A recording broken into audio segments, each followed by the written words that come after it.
wawili wanapatana. Wakishapatana tena ni furaha. Yule vile vile pia anazaliwa. Watu wawili wanapatana. Wakishapatana tena ni furaha.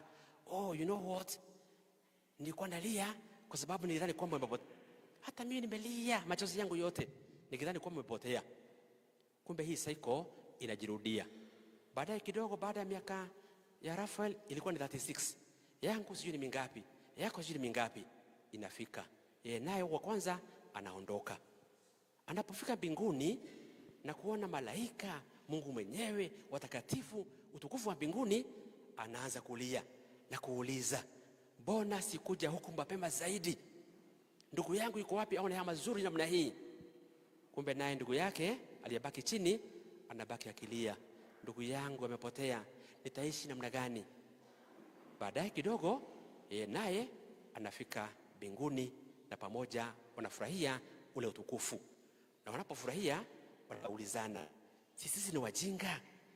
Zamani tulipokuwa kwenye tumbo la mama tulidhani kwamba huko ndio maisha mazuri na matukufu. Kumbe kuna mengine.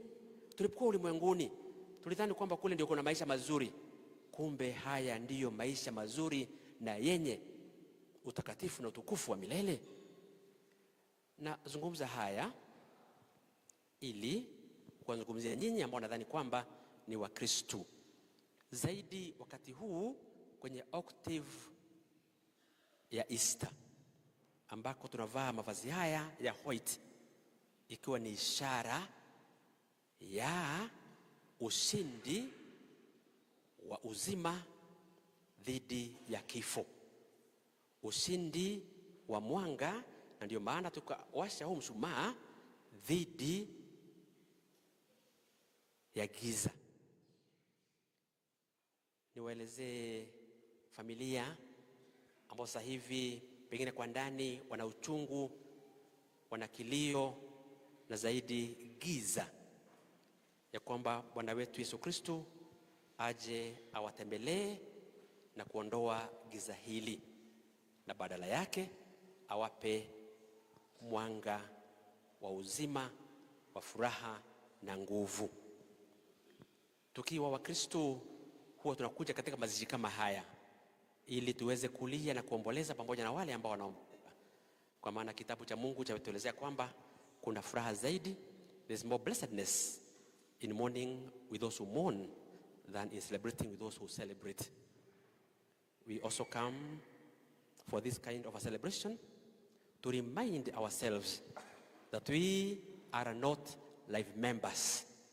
Kuna imba moja uliimbiwa na mtu akasema kwamba they know gutire life member, na kumbe ni ukweli kwamba kila mtu ana miaka ambayo Mungu amemwandalia, na hakuna aliyejua ni mingapi. Kilicho muhimu sio kujua ni miaka mingapi. Kilicho muhimu ni kufahamu ya kwamba tunapotembea, tunapoishi, tunao mwelekeo, tuelekea mahali fulani, na kwa huko ni mbinguni. Lazima basi kila siku, kila saa tuweze kujiandaa kwa ajili ya safari hiyo. Na tatu, tumekuja hapa ili tujikumbushe, na tuna bahati kwamba tu katika wakati huu wa Easter, wa Pasaka, kwamba wokovu wetu, uzima wetu ulipatikana kwa njia ya kifo cha Yesu Kristo ambaye alikufa na akafufuka. Na siku hii ndiyo tunayoadhimisha na kusherehekea katika siku hizi 10 ambazo tunaziita Easter Octave. Basi tuzidi kuombea familia hii ili Bwana apate kuwaliwaza, awape nguvu. Sisi nasi tujiombee ili tusije tukawa watu wa kuogopa kifo. Yesu Kristo ametuelezea tusiogope kifo, lakini kawaida mwanadamu anaogopa kifo. Anaogopa kifo kwa sababu hakuna moja kati yetu aliyekufa na akarudi akasema kwamba mtu huona hivi au huona kile. The fear of the unknown. Sijui ni kifa itakuwa namna gani. Tuogopa kifo kwa sababu ya uchungu ambao tunaona. Pengine umewahi kwenda katika hospitali, ukaona mtu anavyoghadhabika, ukaona vile mtu anavyoteseka katika hospitali, au pengine umeona mtu amegongwa na gari, jinsi anavyotaabika na kisha kufa.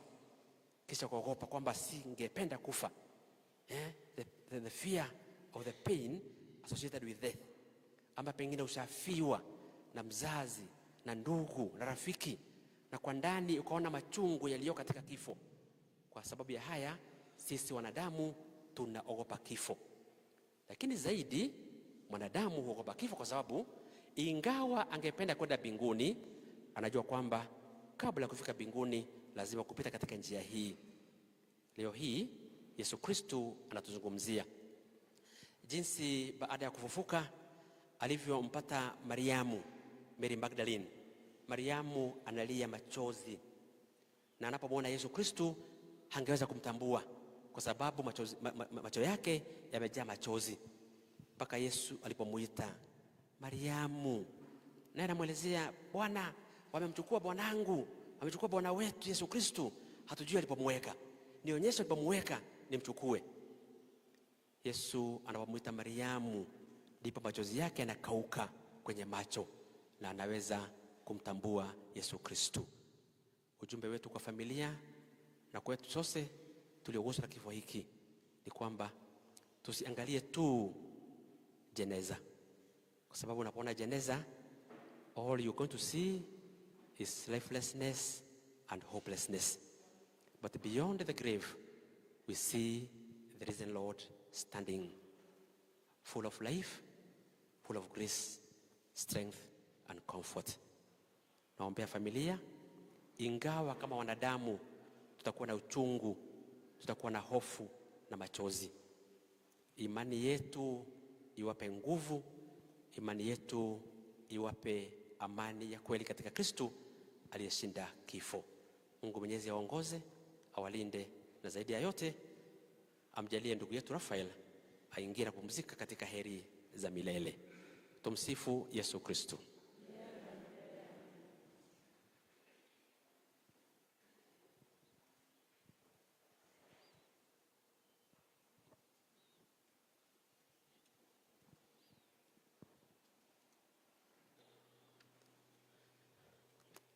Naomba tusimame kwa sala za waumini na waliojiandaa wajongee mbele. Bwana Mungu Mwenyezi wa milele, tukushukuru kwa ajili ya neema na baraka nyingi ambazo umezijalia katika maisha yetu, na zaidi kwa ajili ya kipaji cha uzima uliotujalia. Asante Bwana kwa ajili ya ndugu yetu huyu Rafael ambaye ulitujalia kwa miaka hiyo 36 akujua wewe na kukutumikia. Na sasa kwa maana umemuita, tutakuomba kwenye nyenyekevu umjalie maisha ya mbinguni. Na wazazi wake na ndugu zake walio na hofu, tutakuomba Bwana upate kuwafutia machozi hayo. Badala yake uwape nguvu, amani ya kweli. Bwana tutakuomba utusikie.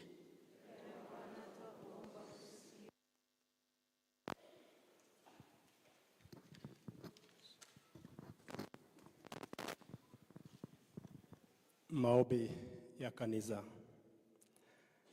Dear Lord, we glorify your name at all times, even when we cannot see or understand your ways.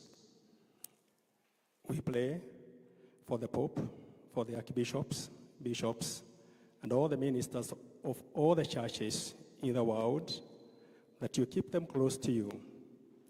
We pray for the leaders of all the churches in the world as well, that you give them wisdom and discernment to lead.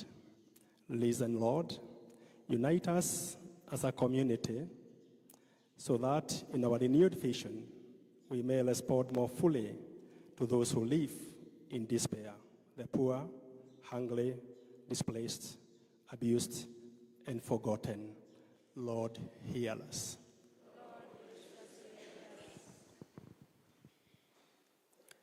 A prayer for the country. We bless you, Lord God, our Creator, Maker of heaven and earth. We adore you and glorify your holy name for making us part of the living this morning. We come before you as Kenyans, thanking you for this great nation flowing with milk and honey. You've blessed us with good land and weather. This morning, you've showered us with the blessings of rain. Help us to be loyal to our land and to be ready to defend her. Na tuwe tayari kuilinda. God hear us. Tuombe familia. Mungu Baba, Mungu Mwana, Mungu Roho Mtakatifu, tazama tuko mbele yako, tukileta familia zote mikononi mwako, na hasa hii familia ya Mr. na Mrs. Muhia, kwa wakati huu wameondokewa na mtoto wao Baba. Tunakuomba Baba ukaweze kuwafariji, maana wewe ni mfariji mwema, mfariji mwenye nguvu, na kuwatembelea hasa wakati huu Bwana. Tazama tunaombea familia zote siko katika kanisa hili, wengine wanapitia mambo magumu, wengine ni magonjwa, wengine ni matatizo aina mbalimbali. Baba, zote twasiweka mikononi mwako, ukapate Baba kututembelea, ukapate kutuguza na mkono wako, ukituletea uponyaji, nguvu na hata furaha.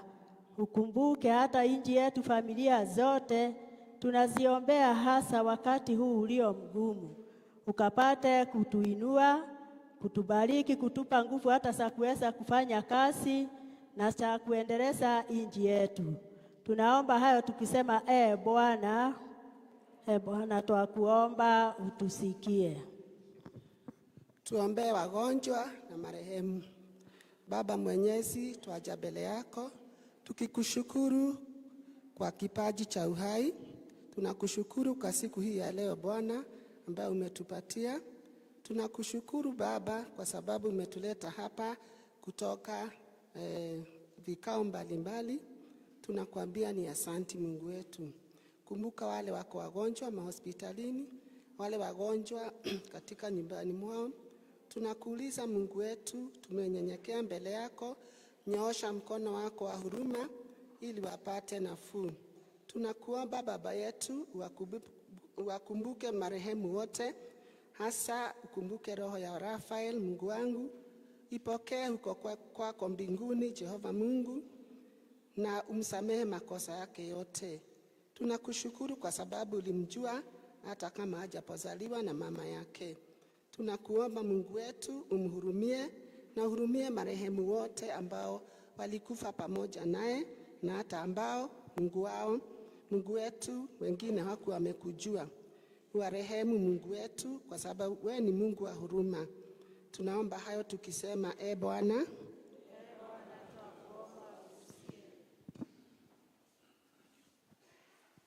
Na sasa tumuulize Bikira Maria pamoja na malaika na watakatifu wote wa mbinguni wazidi kuombea familia hii ili Bwana azidi kuajalia nguvu, neema na utulivu. Tukisema Salamu Maria, umejaa neema, Bwana yu nawe, umebarikiwa wewe kuliko wanawake wote.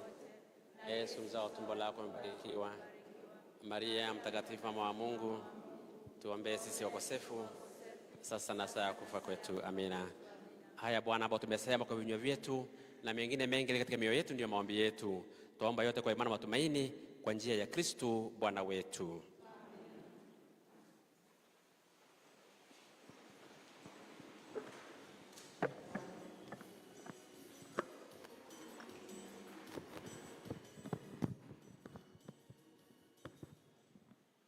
Ni wakati wa matoleo.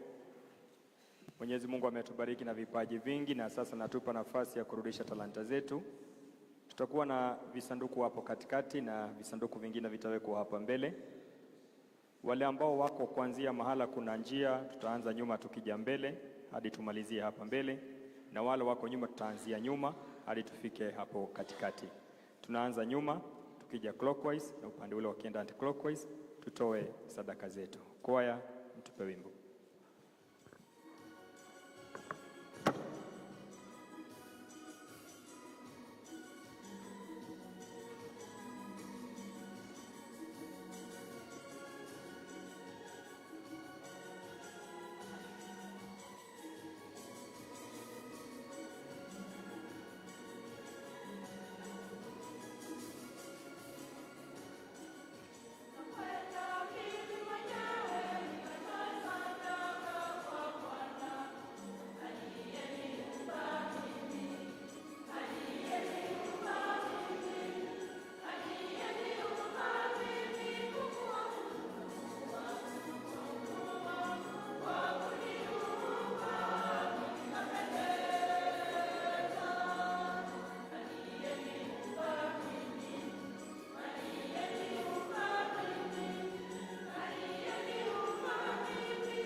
Salini ili sadaka yangu na yenu ikubaliwe na Mungu Baba Mwenyezi.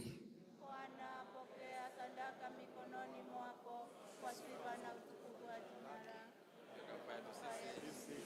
Na mabaya ya kanisa lako. Bwana, uwe radhi kuvipokea vipaji vyetu ili watumishi wako marehemu wapokelewe katika utukufu pamoja na mwanao ambaye upendo wote tunauganishwa naye, anayeishi na kutawala daima na milele.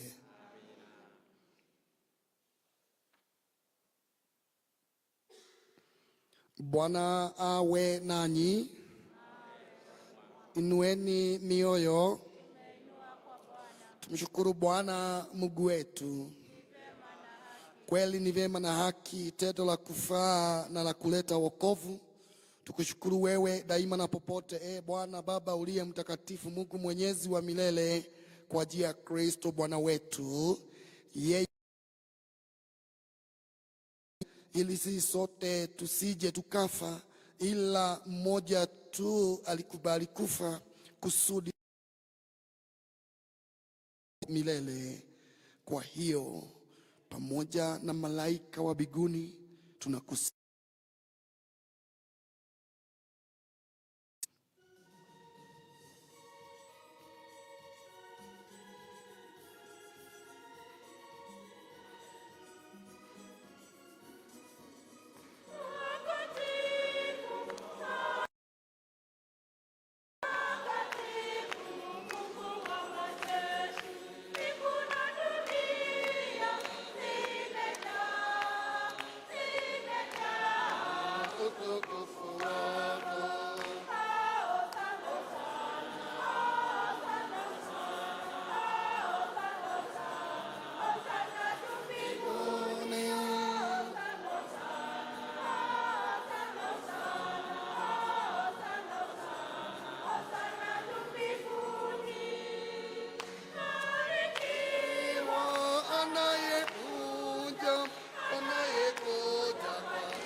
Takatifu na kila kiumbe kilichoumbwa nawe kinakusifu kwa haki, maana kwa ajili ya mwanao Bwana wetu Yesu Kristo na kwa uwezo tendaji wa Roho Mtakatifu unavitia uzima vitu vyote na kuvitakatifuza, wala huachi kukusanya watu kwako.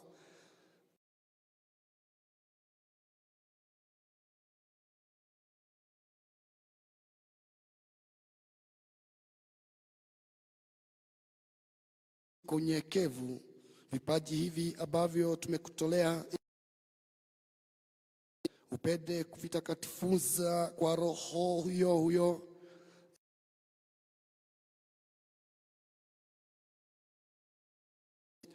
aliyetuamuru tuadhimishe mafumbo haya. Maana kule alipotolewa alitoa mkate, akakushukuru, aliubariki, akaumega na akawapa wafuasi wake akisema, twaeni mle nyote, huu ndio mwili wangu utakaotolewa kwa ajili yenu.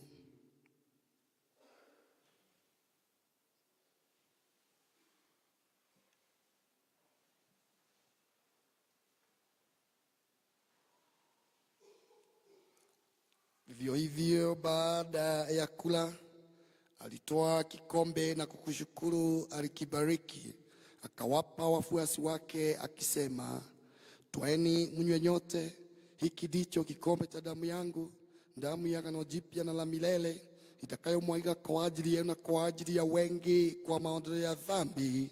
Fanyeni hivi kwa ukumbusho wangu.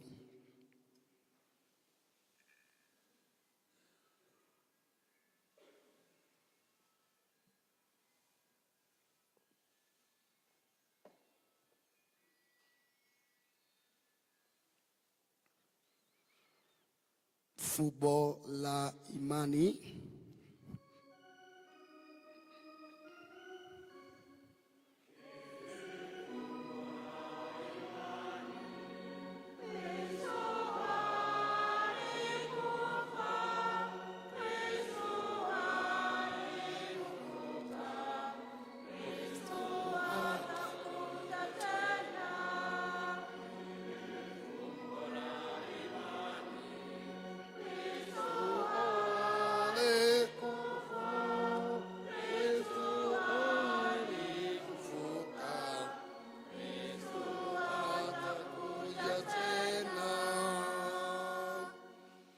Kwa hiyo Bwana, tunapoadhimisha ukumbusho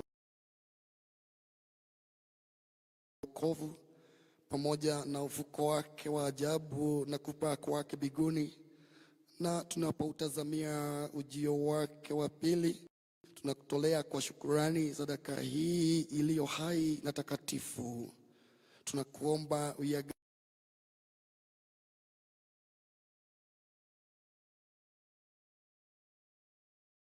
ambaye ulitaka kutulizwa kwa sadaka ya kifo chake, utujalie sisi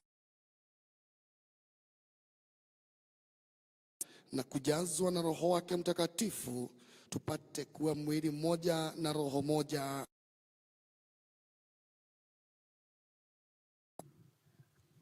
Yeye atufanye sisi tuwe kwako sadaka timilifu ya milele. Isa pamoja na Maria Bikira mwenye heri mama wa Mungu, Mtakatifu Yosefu mume wake huyo Bikira, mitume wako wenye heri na mashahidi wako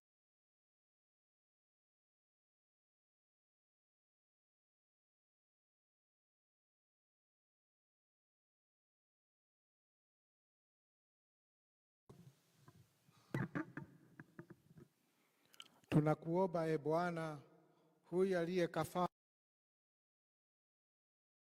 wokovu duniani kote, upende kuliimarisha katika imani mapendo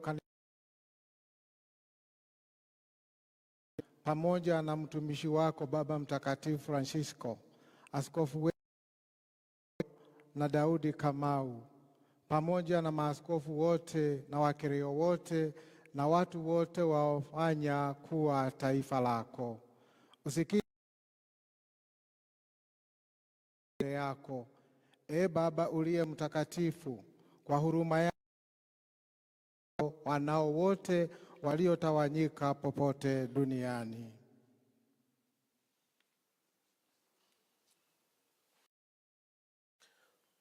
Umkumbuke mtumishi wako Rafael uliyemwita kwako kutoka dunia hii.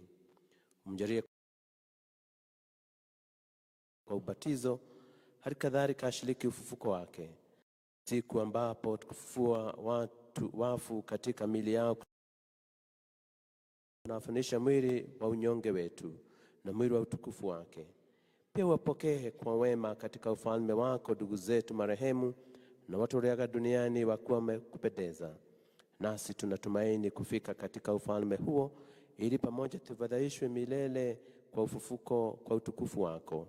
Ndipo utakapofua kila chozi katika macho yetu. Maana kwa kukuona wewe Mungu wetu kama ulivyo, tunafanana nawe milele yote na kukusifu bila mwisho.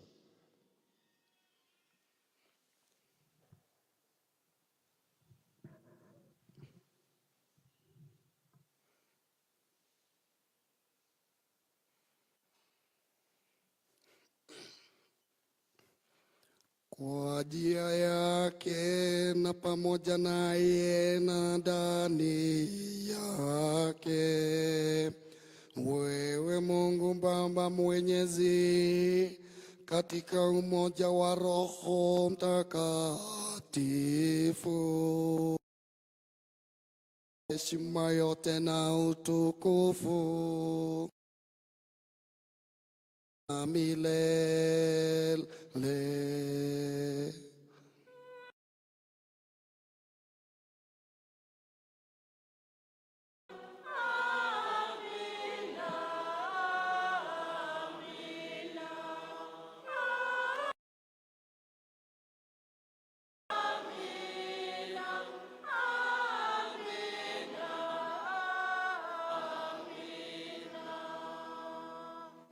Kama tumesimama,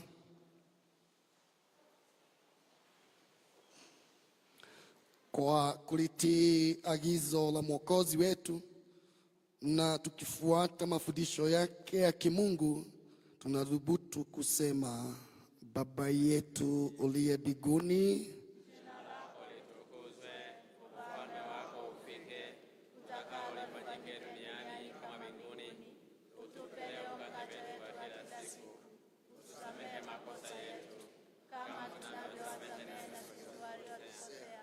ututie katika kishawishi, lakini utuopoe maovuni. Amen.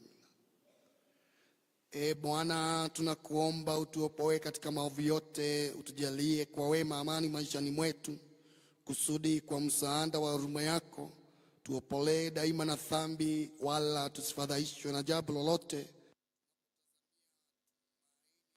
heri na ujio wa Mwokozi wetu Yesu Kristo.